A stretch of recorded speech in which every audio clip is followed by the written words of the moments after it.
New chapter है हमारा, वो भी इजी चैप्टर है। ये 2 चैप्टर स्टार्टिंग में मैं इसलिए पढ़ाता हूँ ताकि नए बच्चे आए भी तो कोई फर्क ना पड़े उनको आगे वाले चैप्टर्स में। तो क्योंकि वो वाले चालू हो गए तो वो सीक्वेंस में होते हैं चालू, फिर वो रुक नहीं सकते। लेकिन इनमें ठीक है, अगर आप कोई लेट भी आ रहा है तो कोई फर्क नहीं पड़ेगा आगे वालों पर। चलिए स्टार्ट करते हैं अपन लोग चैप्टर नंबर 5। अभी हमने किया चैप्टर नंबर 1, है ना। चैप्टर नंबर 1 भी 4 से 5 नंबर में आ जाता है, और चैप्टर नंबर 5 जो है ये भी 4 से 5 नंबर में आ जाता है। तो अच्छे मतलब 10 नंबर हो गए एक तरीके से। तो इसका नाम है बेटा बिजनेस साइकिल। क्या नाम है? Business cycles. इनको आजकल ट्रेड साइकिल्स भी कहते हैं। ठीक है। क्या होता है सर ये चैप्टर आपके कोई ट्वेल्थ में भी नहीं था, कभी भी किसी ने भी नहीं पढ़ा हुआ है, मतलब इट्स न्यू फॉर एवरीवन, सबके लिए नया है। तो सुनिएगा अच्छे से। Business cycles. बिजनेस साइकिल मतलब सर बिजनेस के अंदर जो साइकिल्स आती रहती है। मतलब सर किसके बिजनेस में? मेरे या आपके? अपने नहीं, मतलब पूरे देश के। तो जब पूरे देश के इकोनॉमिक एक्टिविटीज के अंदर क्या होने लग जाए, फ्लक्चुएशंस, उतार चढ़ाव आते ही हैं सर, तो उन उतार चढ़ाव को हम क्या कहते हैं? Business cycles. ठीक है। कभी बढ़ने लग जाएगा मामला, कभी घटने लग जाएगा। अभी जैसे डिप्रेशन रिसेशन आया हुआ था, अभी रिसेशन आ रखा था, ज्यादातर दुनिया के कई देशों में आया हुआ था। क्यों? अभी रीजन क्या था? वॉर चल रही है ना सर। अपन कुछ ऐसा गलत नहीं कर रहे, लेकिन दूसरों की वजह से भी आता है। इसका मतलब अपन सही है लेकिन भैया दूसरे देश से भी तो आ रहा है। समझ रहे हो मेरी बात? कोविड कहाँ पे ओरिजिनेट हुआ था? चाइना में।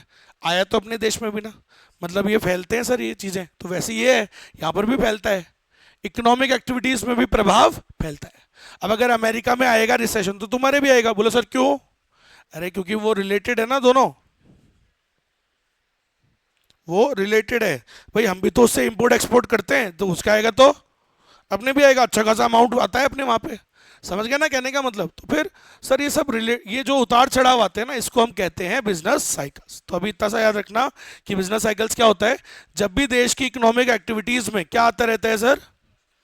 उतार चढ़ाव। कभी बढ़ेगा, कभी एक पॉइंट पे जाके रुक जाएगा, पीक पे पहुंच जाएगा, फिर थोड़ा सस्टेन करेगा, फिर गिरेगा, गिरता है गिरता है गिरता है गिरता है, फिर बढ़ने लग जाता है कई बार, फिर कभी और बढ़िया पीक पे पहुंच जाता है, बहुत बढ़िया हो जाता है, फिर बहुत ज़्यादा नीचे भी आ जाता है, फिर बढ़ता है, फिर ऐसा। आप देख रहे हो मैं डायग्राम कैसे बना रहा हूँ? ठीक है। एक और चीज़ दिखाता हूँ।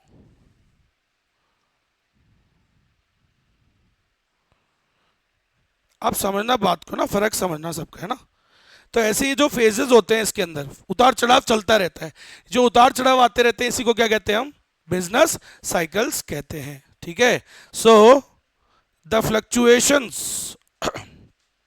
कभी कोई पूछे कि बिजनेस साइकिल क्या होता है, आसान भाषा में उसको समझाना कि ये जो फ्लक्चुएशंस आती रहती है इन द इकोनॉमिक एक्टिविटीज, या अपने इकोनॉमी में बोल दो, हमारे इकोनॉमी के अंदर, हमारे सिस्टम में ये जो उतार चढ़ाव आते रहते हैं इसको क्या कहते हैं? बिजनेस साइकिल कहते हैं। Is called business cycles. ठीक है सर। एक और बात, फ्लक्चुएशंस मतलब उतार और चढ़ाव दोनों, बढ़ना और घटना दोनों। समझ गए? बढ़ना और घटना दोनों रहता है। अब आप देखो सामने, जैसे आप देखोगे यहाँ ये बढ़ रहा है, बढ़ रहा है ना। समझ रहे हो? बढ़ने को बोलते हैं बेटा एक्सपेंशन। क्या कहते हैं? Expansion phase. ठीक है। अच्छा, अब कुछ सोचो, इकोनॉमिक एक्टिविटीज बढ़ रही हैं, बढ़ रही है बढ़ रही है बढ़ रही है, कहीं तो रुकेगी ना लास्ट में जाके। ऐसा थोड़ी आसमान फाड़ के निकल जाएगी, कहीं तो इट विल स्टॉप इंक्रीजिंग, रुक जाएगी, वो बढ़ना बंद हो जाएगी। तो जहां पे भी लास्ट पहुंचेगी टॉप पे, उसे क्या कहोगे बेटा? उसे बोलते हैं पीक। क्या कहते हैं? पीक। पीक पे थोड़े टाइम, शॉर्ट टाइम तक, ज्यादा लंबे समय नहीं, पीक पे शॉर्ट टाइम तक वो सस्टेन कर पाती है, ज्यादा लंबे समय टिक नहीं पाती पीक पे, फिर वो गिरेगी गिरेगी। तो गिरेगी सर, गिरेगी तो कौन सा फेज होता है बेटा? गिरती है ना जब, तो उसे कॉन्ट्रैक्शन कहते हैं। क्या कहते हैं? ठीक है। अब सोचो गिर रही है, सारी चीजें गिर रही हैं। अब जब गिर रही हैं तो कहीं तो जीवन में कभी तो रुकेगी ना। ऐसे थोड़ी पाताल फाड़ के निकल जाएगी, कहीं तो इट विल स्टॉप डिक्रीजिंग, रुक जाएगी, वो गिरना बंद हो जाएगी। तो जहां पे भी वो बंद हो गई कि गिरना हो गया बंद, अब तो उसे क्या कहोगे? उसे कहेंगे हम ट्रफ। क्या कहेंगे बेटा? ट्रफ। ट्रफ मतलब द लोएस्ट लेवल। डिप्रेशन नाम सुना है? डिप्रेशन ट्रफ को बोलते हैं, समझ गए? ट्रफ ऑब्लिक डिप्रेशन, समझ गए? तो ऐसे कितने फेज हो गए अभी आपके सामने? 4। तो सर इसमें 4 फेज होते हैं, समझ रहे हो? कौन कौन से बोलो? एक होता है एक्सपेंशन, ठीक है, एक होता है पीक, एक होता है कॉन्ट्रैक्शन, और एक होता है ट्रफ और डिप्रेशन, ठीक है सर? और भी नाम है। एक्सपेंशन को अपस्विंग भी कहते हैं, अपस्विंग। झूला पता है? झूला, झूला मतलब स्विंग। झूला ऊपर जाता है तो उसको ऊपर क्या बोलोगे? अपस्विंग। और नीचे गिरेगा तो डाउन स्विंग। अलग अलग नाम है इसके, upturn, down turn, increase decrease. तो मैंने इसलिए तो कहा फ्लक्चुएशन का मतलब क्या है? उतार चढ़ाव दोनों। तो जब भी इकोनॉमिक एक्टिविटीज बढ़े और घटे तो उसको क्या कहते हैं? उन फ्लक्चुएशंस जब भी आते हैं उसे क्या कहते हैं? बिजनेस साइकिल्स कहते हैं। तो बढ़ना और घटना दोनों होता है, याद रखना, ठीक है? पीक को और क्या कहते हैं? पीक को बूम भी कहते हैं, प्रोस्पेरिटी भी कहते हैं। पीरियड्स ऑफ प्रोस्पेरिटी मतलब बूम चल रहा है तुम्हारे देश में, ऐसा। तो ऐसे 4 फेजेस होते हैं, है ना सर? एक और बात सुनना सर, आप बोल रहे थे बिजनेस साइकिल क्या होता है? जब इकोनॉमी में, इकोनॉमी मतलब जब इकोनॉमी बढ़ती है घटती है, फ्लक्चुएशंस आती है ना? इकोनॉमिक एक्टिविटीज में क्या आती है? फ्लक्चुएशंस आती है। भाई इकोनॉमिक एक्टिविटीज में ही आएगी ना, नॉन इकोनॉमिक एक्टिविटीज में थोड़ी आएगी, समझ रहे हो?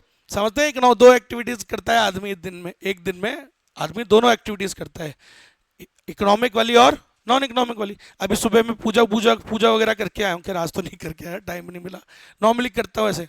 अब वो उस पर थोड़ी कोई प्रभाव पड़ता है, वो थोड़ा ना बदलते रहती है कि नहीं? अब मम्मी भैया, मम्मी नाश्ता बना के देती है, उस पर थोड़ा ना प्रभाव पड़ता है। आप समझ गए ना मेरी बात? वो तो नॉन इकोनॉमिक एक्टिविटी है सर, वो तो प्यार की वजह से कर रही है ना, इकोनॉमिक एक्टिविटी थोड़ा है भाई वो। समझ गए मेरी बात? तो कौन सी एक्टिविटीज में प्रभाव आता है? इकोनॉमिक एक्टिविटीज में, काम धंधों में। समझ गए ना भाई? अरे आया ना तो बोलो।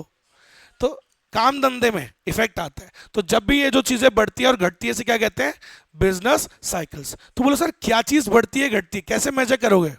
आप बोल रहे हो एक्सपेंशन होता है, ये बढ़ता है, किस चीज से मेजर करते हैं? कोई चीज तो होती होगी, कुछ तो चीज होती होगी ना, इसको मेजर करते होगे।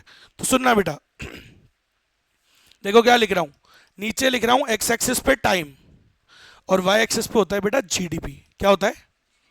और रियल जीडीपी होता है, और मैंने क्या लिख दिया, जीडीपी, ठीक है? अभी आसान भाषा में, जिसने कभी जीडीपी नहीं सुना कोई बात नहीं, सुना तो होगा, जीडीपी का नाम ग्रॉस डोमेस्टिक प्रोडक्ट। अभी इतना सा मतलब समझो, देश का टोटल प्रोडक्शन होता है, आसान भाषा में टोटल प्रोडक्शन। अगर देश का में प्रोडक्शन सोचो, टोटल प्रोडक्शन मीन्स सब सब कुछ ना कुछ काम करते हैं, कुछ ना कुछ तो करते ही होंगे। मान लो ये चिप्स बनाते हैं, ये मोबाइल बनाता है, वो गोलगप्पे बनाता है, वो चाय बनाता है, कुछ ना कुछ सब लोग काम करते हैं। मैं पढ़ाता हूँ, कोई बाल काटता है, सब कुछ तो जब सब लोग ये जो करते हैं, इनको जोड़ लो, कितने रुपए का काम किया सबने, उसे कहते हैं प्रोडक्शन। तो अगर ये बढ़ रहा है इसका मतलब सर ये तो एक्सपेंशन हो रहा है, बढ़िया बात है, अच्छी बात है ना सबकी, भाई सबका काम धंधा बढ़ रहा है तो ये एक्सपेंशन हो गया, और घट रहा है तो कॉन्ट्रैक्शन हो गया। तो सर क्या चीज मेजर करते हैं? फिर से बोल रहा हूं, रियल जीडीपी। अगर वो बढ़ रही है तो एक्सपेंशन, घट रही है तो कॉन्ट्रैक्ट। तो क्वेश्चन आता है एग्जाम में, business cycles are measured by dash, 4 option देगा, किस पे टिक मारोगे? चेंज इन रियल जीडीपी, ठीक है? अभी इतना सा याद रखना। सो बिजनेस साइकिल को मेजर किससे करते हैं? चेंज इन रियल जीडीपी से। तो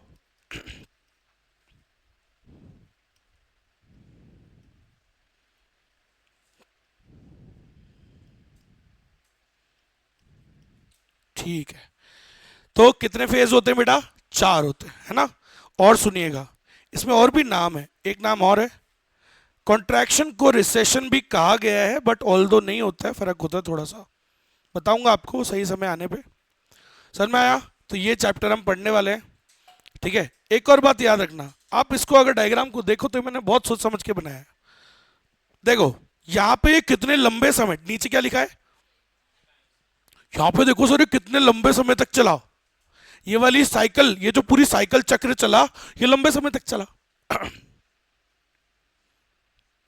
और यहां पे लेवल पे आया, इतना डाउन आ गया, फिर अगली बार, अच्छा पिछली बार पीक कितना गया था, इतना सा, अगली बार देखो पीक ज्यादा गया है।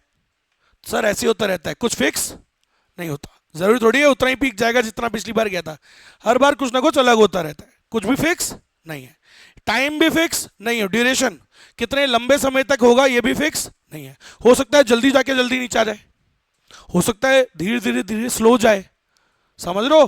तो ठीक है, अच्छा देखो पिछली बार जितना लंबे समय तक चला इस बार उतने लंबे समय तक, लेकिन इस बार ज्यादा ऊपर गया है। अच्छा पिछली बार जितना नीचे गया था उससे ज्यादा इस बार ज्यादा डाउन चला गया। हाँ तो ऐसा होता रहता है, आई कि नहीं आई बात समझ में। देखो फिर देखो उसके बाद बढ़ा, फिर उतना नहीं बढ़ा, थोड़ा सा ही बढ़ा, तो ये सब होते रहता है। तो ऐसा ही है, फ्लक्चुएशंस का कुछ भी फिक्स नहीं होता, एक ही चीज फिक्स है बस, the only thing which is constant is कि चेंज आएगा, कब आएगा नहीं पता, कितना आएगा ये भी नहीं पता, कब तक रहेगा ड्यूरेशन नहीं पता, सर क्या लेंथ होगी फेस की नहीं पता, सिर्फ क्या पता है बार बार चेंज आएगा। समझ में आ गई मेरी बात, ऐसा ही है। चलिए सो स्टार्ट करते हैं हम लोग। अब हमारा टॉपिक है फीचर्स ऑफ बिजनेस साइकिल। क्या नाम है बेटा, फीचर्स ऑफ बिजनेस साइकिल। ढंग से सुनिएगा, 8 फीचर्स होते हैं, 8 फीचर्स होते हैं। स्टार्ट करते हैं हम लोग। नोट्स भेज दूंगा मैं आपको, वहां से आप राइट डाउन कर सकते हो।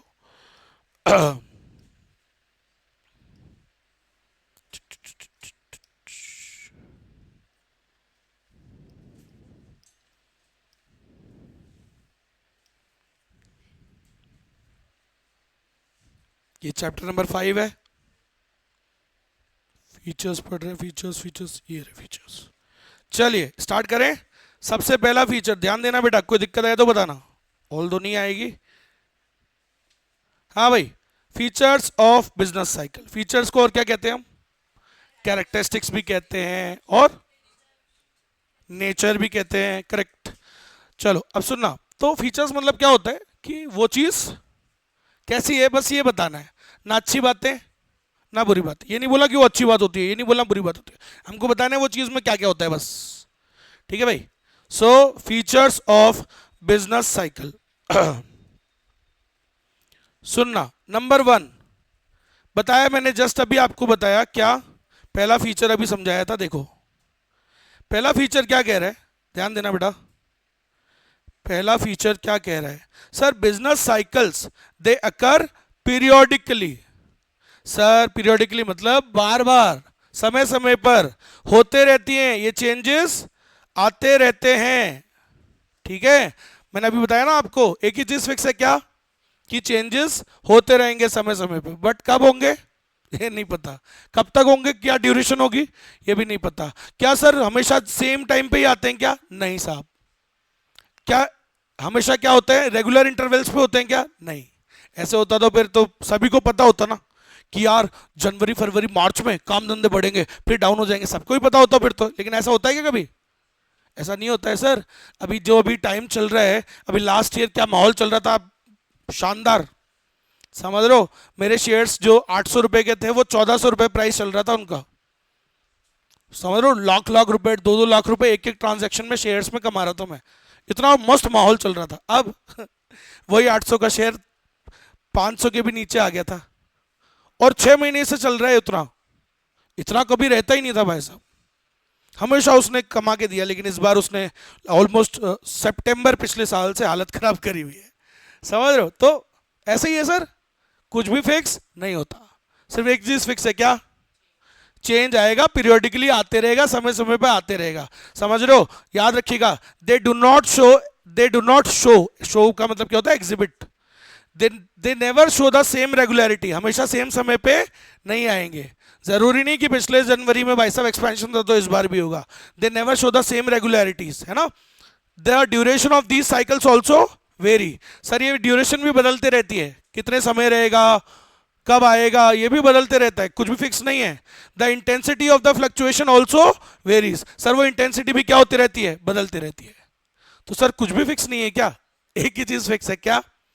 चेंज आएगा। कब आएगा? सर हमेशा सेम रेगुलरिटी पे नहीं आता, सेम टाइम पे नहीं आएगा। ठीक है, कब तक आएगा, कितना ड्यूरेशन, कुछ फिक्स नहीं है सर। क्या लेंथ होगी, कुछ भी फिक्स नहीं है, सब बदलते रहता है। सिर्फ एक चीज फिक्स है, क्या? चेंज आएगा। क्लियर? नंबर 2, सर कितने फेजेस होते हैं बिजनेस साइकिल में, आप बता रहे हो उसको फीचर्स, कितने फेज होते हैं भाई इसमें? 4। बढ़ना, एक्सपेंशन, बोलो, expansion, peak, contraction, trough. And the length of each phase is also not, sir वो लेंथ भी डेफिनेट नहीं है, बदलते रहती है बार बार, कितना ऊपर जाएगा कुछ पता नहीं है। समझ लो, जरूरी थोड़ी है पिछली बार जितना पीक पे गया इस बार भी उतना ही पीक पे जाएगा। पिछले साल तो 1400 गया, जरूरी थोड़ी इस बार भी जाएगा, सच में नहीं है भाई। ठीक है, नेक्स्ट। सर ये जो बिजनेस उतार चढ़ाव है ये कहां से चालू होते हैं, मतलब कोई ओरिजिन, कोई सोर्स तो होगा, कहीं से तो चालू होते होंगे। जैसे कोई नदी होती है, नदी कहीं ना कहीं से तो चालू होती है ना, ओरिजिन होता है उसका। तो वैसे इसका भी ओरिजिन क्या है सर, ये कहां से चालू होते हैं, ये बेटा हमेशा याद रखना। दुनिया में 3 प्रकार की इकोनॉमी होती है ना, तो कैपिटलिस्ट इकोनॉमी से चालू होते हैं, समझ गए? ऐसा नहीं होगा कि भारत में हो रहा है और भारत से बाकी देशों में फैल रहा है, बहुत रेयरली होगा ऐसा। हमेशा जनरली क्या होता है, कैपिटलिस्ट में चालू होता है और सारे देशों में फैलता है। क्यों सर, ऐसा क्यों? अरे क्योंकि वहां पे तो कुछ भी प्लान करके चलते नहीं है ना वो लोग, वो तो किससे चल रहे हैं, डिमांड सप्लाई से। सब कुछ कौन संभाल रहा है, प्राइवेट सेक्टर, तो वो तो डिमांड सप्लाई से देखता है, कुछ भी प्लान करके नहीं चलता है। तो इसलिए कभी ओवर प्रोडक्शन, कभी अंडर प्रोडक्शन, कभी ज्यादा बना के बैठ जाते हैं, कभी कम बनाते हैं। तो समझ रहे हो, कभी कम पड़ जाता है, डिमांड ज्यादा सप्लाई कम, इन्फ्लेशन आ जाएगी। कभी सप्लाई बना के ज्यादा बैठ जाते हैं, डिमांड उतनी होती नहीं है, समझ रहे हो, तो डिफ्लेशन। तो ऊपर नीचे उनका चलता रहता है, उन्हीं की वजह से पूरी दुनिया में आता है। समझ में आई क्या मेरी बात? पक्का? तो सर वो प्लान करके नहीं चल रहे ना, खुद सोचो, सोशलिस्ट इकोनॉमी है वो तो प्लान करके चल रही है, तो वहां तो ज्यादा फ्लक्चुएशन आती नहीं। पढ़ा चुका हूं आपको, कैपिटलिस्ट सोशलिस्ट मिक्स्ड, सबसे ज्यादा फ्लक्चुएशन कहां आती है, कैपिटलिस्ट में। तो भाई उन्हीं की वजह से तो हो रहा है सारा काम। आज अपने देश में किसकी वजह से लंका लग रही है, उसी की वजह से चल रही है।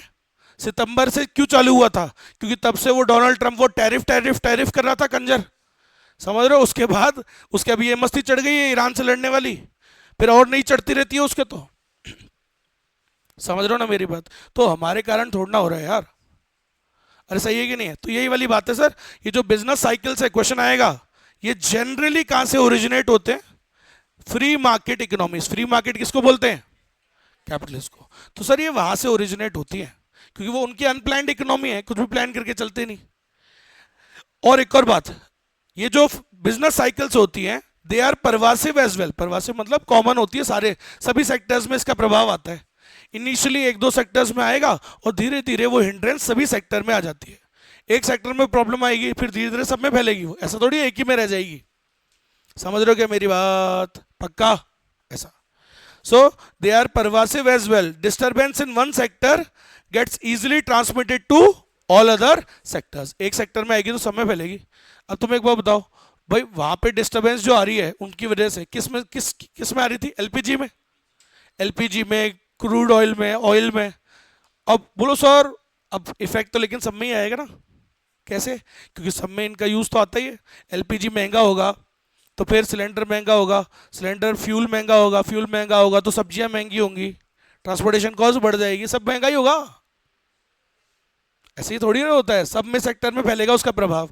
तो ऐसा ही होता है sir, business cycles gets easily transmitted, मतलब disturbance in one sector gets easily transmitted to other sector, सभी में फैलता है फिर वो। समझ रहे हो मेरी बात? ऐसा। ऑल्दो, अब और क्या कह रहा है सर, चौथा feature, although all the sectors are adversely affected by business cycles. Sir वैसे तो सभी सेक्टर्स पर इसका प्रभाव पड़ता है तगड़ा वाला, but some sectors are more affected and some are less affected. Sir कुछ पे ज्यादा बढ़ेगा, कुछ पे उतना, आप समझे मेरी बात।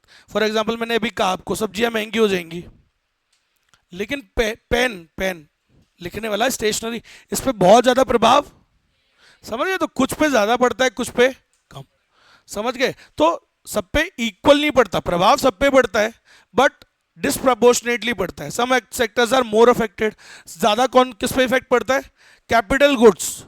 Sir factories, industrial goods, capital goods समझते हो, मशीन, प्लांट मशीनरी, उन पे ज्यादा प्रभाव पड़ेगा।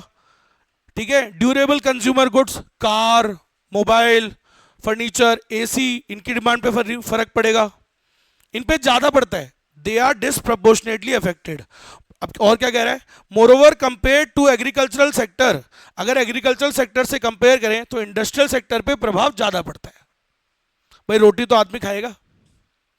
कोविड आया था, कोविड आया था, कोविड सोचो, जान लेने वाली चीज, समझ रहे हो, इकोनॉमिक डिप्रेशन से चलो इंस्टेंटली तो जान जाती नहीं ना किसी की, लेकिन फिर भी कोविड आया था, कोविड में भी ज्यादा प्रभाव किस पे पड़ा, बाकी सेक्टर्स पे, खाने पीने पे तो उल्टा ज्यादा प्रभाव नहीं आया। उल्टा फर्स्ट वाले कोविड का जो पहला वाला लॉकडाउन था उसमें तो आदमी उल्टा ज्यादा खा रहा था, घर में बैठे बैठे गोलगप्पे बना रहे हैं भाई, बताओ, गोलगप्पे बन रहे हैं, बनाए बनाए बनाए ना गोलगप्पे, गोलगप्पे पिज्जा बन रहा है, हैं, घर में माहौल बन रहा है, समझो, साथ में मिलके सारे रामायण देख रहे हैं, सुबह देख रहे हैं, फिर रात को रिपीट टेलीकास्ट देख रहे हैं, बताओ, हैं, वो ताली बजा रहे हैं, माहौल चल रहा है इधर फर्स्ट वाले लॉकडाउन में। तो आप समझ गए ना, एग्रीकल्चर पे कम पड़ता है, तो as compare to industrial, as compare to agricultural sector, which sector is more prone, किस पे प्रभाव ज्यादा पड़ता है, industrial sector is more prone, मतलब वो ज्यादा उसके, उससे ज्यादा अफेक्ट होता है, क्लियर है क्या, इंडस्ट्रियल पे ज्यादा प्रभाव पड़ेगा, समझ रहे हो, पक्का, खाना तो खाएगा ना आदमी। Next, sir business cycles are exceedingly complex phenomena, सही है सर, ये बहुत कॉम्प्लेक्स होता है, इन्हें समझना आसान नहीं होता, क्योंकि हर बार कुछ और कारण की वजह से होते हैं, they are caused by, they do not have uniform causes, हर बार इनके सेम कारण नहीं होते, समझ रहे हो, क्यों, अगर कारण का कारण ही समझ में आ जाए तो फिर तो ठीक है, वो प्रॉब्लम का हम क्या निकाल लेंगे, प्रॉब्लम दिक्कत कहां आती है, जहां कारण ही समझ में नहीं आ रहा है, क्योंकि हर बार कारण कुछ अलग होता है, समझ रहे हो मेरी बात, so every time it will be caused by कुछ और रीजन, मैंने कहा ना आपको सितंबर अक्टूबर में कारण क्या था और फिर अभी कारण क्या है, तो ये बदलता रहता है, आप समझ गए मेरी बात, सो इसको समझना क्या है, बहुत ही कॉम्प्लेक्स, तो इसलिए हम इसको प्रिडिक्ट नहीं कर पाते कि यार अब क्या होगा, अब क्या होगा, आगे का हम अनुमान ज्यादा नहीं लगा पाते, अरे हाँ है ना, समझ रहे हो क्या मेरी बात, कोशिश कर सकते हैं, लेकिन कोशिश करेंगे, इंडिकेटर्स होते हैं कुछ अंदाजा लगाने की कोशिश करेंगे, लेकिन कोशिश ही होती है, वो 100% एक्यूरेट थोड़ा ना होते हैं, वो जो हम अनुमान लगाते हैं, प्रिडिक्शंस लगाते हैं, दे आर नेवर 100% एक्यूरेट, सही है कि नहीं है, अरे वो यार वो नहीं होता क्या, एस्ट्रोलॉजी होता है, एस्ट्रोलॉजर होता है ना, क्या बोलते हैं हिंदी में, भविष्यवाणी करता है, हिंदी में क्या बोलते हैं, ज्योतिष, और वो कोशिश जरूर करते हैं कि अपना वो लगन कुंडली निकाल के वो कैलकुलेशन लगाते हैं, कोशिश करते हैं, but are those 100% accurate, no, समझ रहे हो, उसमें तो लिखा है मेरे 3 बच्चे और 3 लड़के 2 लड़कियां होंगी, 5 का माहौल बनेगा, देख लो आप, उसमें लिखा है, 12वीं क्लास में था तब बनवाई थी, उसमें लिखा हुआ है, मैं तो उसी हिसाब से चल रहा था, हुआ नहीं लेकिन वैसे मामला समझ रहे हो, तो यार ये कोई हमेशा सेम नहीं होता है, समझ रहे हो, ऐसा उसमें लिखा हुआ तब मैं फौज में जाऊंगा, समझ रहे हो, उसमें लिखा हुआ था मेरे ऊपर 3 बार वो अटैक, वो मतलब काइंड ऑफ ऐसा कुछ होगा बहुत बड़ा वाला, वो तो चलो सही निकला 3 तो हो गए, 3 तो हो गए, अब पता नहीं मेरे, अब देखो फिर भी क्या पता चौथा हो जाए, तो 3 बार तो हो गया है ना, कुछ ना कुछ, मतलब समथिंग और समथिंग बिग हो चुका वो, ठीक है, तो लेकिन कई चीज़ें तो होती है जो ठीक ठाक लग जाती है कई बार, लेकिन सब चीज़ें नहीं लगती है, तो समझ गए ना, ऐसे ही बिजनेस साइकिल होता है सर, इसको भी समझना बहुत ही कॉम्प्लेक्स फिनोमेना है सर, ये क्या होता है, they don't have uniform causes, uniform मतलब हमेशा सेम कॉजेज नहीं होते, हर बार कुछ अलग होगा, समझ लो, they are caused by varying factors, हर बार कुछ ना कुछ और बहुत सारे फैक्टर्स होते हैं सर, अलग अलग फैक्टर्स होते हैं, सो इसीलिए इनको क्या करना मुश्किल होता है, बोलो, therefore it is very difficult to make an accurate prediction of the trade cycle, कि क्या होगा फिर क्या होगा, इसको प्रिडिक्ट करना बड़ा मुश्किल होता है, आया समझ में आया। Next point, repercussions of the business cycles get simultaneously felt on nearly all economic variables, मतलब repercussion मतलब effects, सर इसका जो प्रभाव है वो किस पे आता है, प्रोडक्शन पे आता है या बाकी चीजों पे, सब पे आता है, कुछ भी नहीं बचेगा, दिमाग सब पे इफेक्ट आएगा, आप देखना, अब दिमाग लगाओ, मैंने अभी कहा ना आपको, प्रभाव सब सारे वेरिएबल्स पे आएगा। अब सोचो, अगर देश में प्रोडक्शन कम हो रहा है, प्रोडक्शन कम हो रहा है, ये प्रोड्यूसर्स है, अगर पहली बात मान लो देश में डिमांड ही नहीं हो रही, लोगों की इनकम हो गई कम, इनकम कम होगी तो डिमांड क्या होगी, डिमांड कम होगी, डिमांड कम होगी तो ये प्रोड्यूसर सामान क्या बनाएंगे, कम। जब डिमांड ही नहीं हो रही तो सामान किसके लिए बनाओगे, कम बनाओगे ना, कम बनाओगे तो आउटपुट क्या हो जाएगा, आउटपुट कम होगा तो लोगों को नौकरी से निकालना पड़ेगा, मजबूरी है तुम्हारी, तुम भी क्या फ्री फोकट थोड़ी दोगे भाई, समझ रहे हो, तो नौकरी से निकालोगे, बेरोजगारी बढ़ेगी, अनएम्प्लॉयमेंट बढ़ेगा, लोगों की और इनकम क्या हो जाएगी, कम। इनकम कम तो कंजम्पशन कम, इनकम कम तो सेविंग्स कम, इनकम कम तो देश में इन्वेस्टमेंट कम, हर चीज पे प्रभाव आ रहा है ना, कुछ भी कोई भी बचता नहीं है, सब पे आएगा प्रभाव। इकोनॉमिक एक्टिविटीज जितनी भी होती हैं सब पे प्रभाव आएगा। बैंक भी इंटरेस्ट रेट क्या कर देगा, कम, ये चेंज हो जाते हैं सब, तो प्रभाव मतलब सब पर आता है। तो ये तो कह रहा है बिजनेस साइकिल्स का जो प्रभाव है, रिपरकशंस हैं, वो सभी इकोनॉमिक एक्टिविटीज पर आते हैं, उससे सभी पे प्रभाव आता है। क्लियर है क्या? जितने इकोनॉमिक एक्टिविटीज, जितने इकोनॉमिक वर्ड्स तुम जानते हो सब डाल दो इधर, production, consumption, saving, investment, interest rate, demand, supply, consumer spending, सब कुछ, सब पे प्रभाव आता है। क्लियर है क्या सभी को? चेन है, चेन सब पे आएगा, एक में आया तो सब पे आएगा। अब मान लो, अब भाई मान लो ये अभी शेयर, अब मैं कह रहा हूँ ना पिछले साल बहुत बढ़िया मामला था, अब जब पिछले साल बढ़िया मामला था शेयर्स का तो मैं बहुत ताबड़तोड़ कमा रहा था शेयर्स में, समझ लो। अब शेयर्स में जब मैं ताबड़तोड़ कमाता हूँ तो मैं ताबड़तोड़ एंजॉय भी करता हूँ, अपना फिक्स है भैया, जो इस टाइप की कमाई से पैसा आ रहा है उसको मैं बचाता नहीं हूँ, उसको मैं उड़ाता हूँ। फन यार क्या होता है वो टिकता नहीं है, अपने तो नहीं टिकता, मेरा मेहनत वाला टिकता है, ये वाला नहीं टिकता है, जो लक से आ रहा है वो नहीं टिकता है। तो मेरा फिक्स रूल है बहुत सालों से, 10-15 सालों से, मैं कॉलेज में था तब से, ये जो पैसा होता है इससे मैं कभी बचाने की कोशिश नहीं करता, इसको मैं मस्त इंजॉय करता हूँ। अब आप दिमाग लगाओ, तो अगर पिछले साल शानदार हो रहा था तो शानदार मैं क्या कर रहा था, इंजॉय। मैं शानदार इंजॉय करूंगा तो कई लोगों की इनकम चलेगी ना, शाम को कोल्ड ड्रिंक खरीदूंगा, शाम कुछ भी खरीदूंगा, कोल्ड ड्रिंक खरीदूंगा, फिर कई जगह रुक रुक के ऐसे चकना खरीदूंगा, स्नैक्स खरीदूंगा, समझ लो। फिर मान लो कोई पार्टीज में जाऊंगा, कुछ तो करूंगा, कपड़े खरीदूं, कुछ भी करूं, अरे हाँ या ना तो बोलो, घूमने जाऊंगा, समझ रहे हो। वर्ल्ड मेरा जो मतलब जो भी बाहर जो घूमने का ट्रिप होता है ना साल का, वो भी नॉर्मली इसी से निकलता था, शेयर वाली कमाई से निकल जाता था बढ़िया, वो भी अब इस साल तो निकला ही नहीं है। कहने के बाद समझ गए ना मेरा कहने का मतलब क्या है? मेरे कहने का मतलब है प्रभाव सब पे पड़ता है, एक पे आएगा तो सब पे आएगा ना यार, मतलब सारे वेरिएबल्स पर पड़ता है, समझ गए ऐसा। सो आउटपुट पर, एम्प्लॉयमेंट पर, investment, consumption, interest, trade, price, सब पे प्रभाव आता है, समझ गए।